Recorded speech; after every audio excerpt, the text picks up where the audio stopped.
Which option best describes a resource war?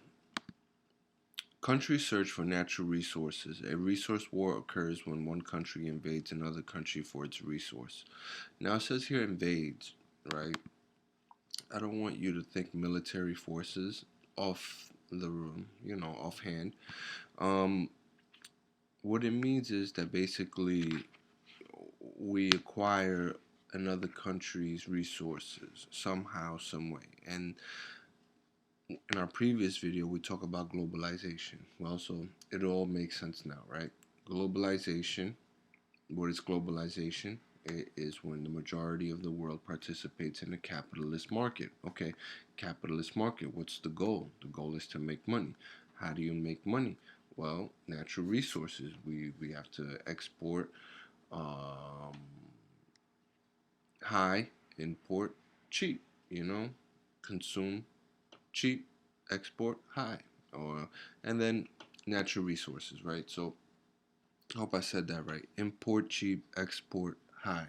Yeah, that's pretty good.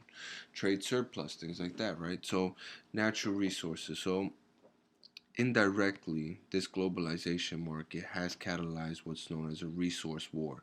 Everyone is trying to compete for natural resources. One key thing to realize here is just because you don't have the best political structure in your company, that does not mean that you're not rich in resources. That does not mean that you lack resources. No. Just because you have the best economy, the best military, does not mean that you have the most resources. Right here in this resource war perspective, weak countries do become powerful. Okay? Now, since everyone's competing for resources, right? Exclusive deals can be made. That's why I told you in the beginning of the video, don't assume that the word war and resource war is associated directly with military forces. It kind of, if you put it in a general perspective, is going to be more of like a competition. Okay, so now we go into a resource competition where those top consuming countries, United States being one, China being another, China actually being number one, where they have exclusive deals going around. Okay, they lock up deals from other producing states with natural resources and kind of alter the free trade market here.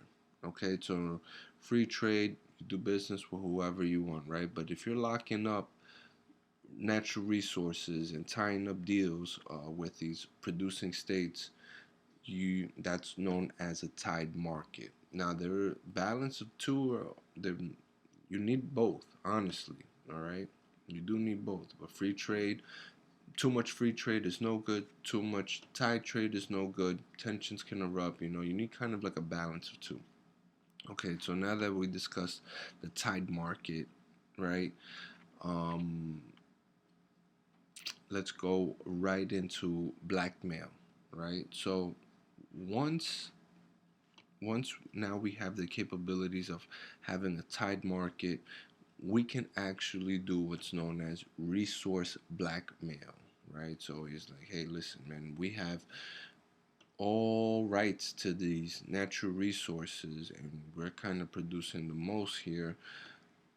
Maybe I don't want to sell to you, or maybe I'll sell to you higher and compared to what I'm going to sell to the others here, which is kind of what's known as resource blackmail. All right.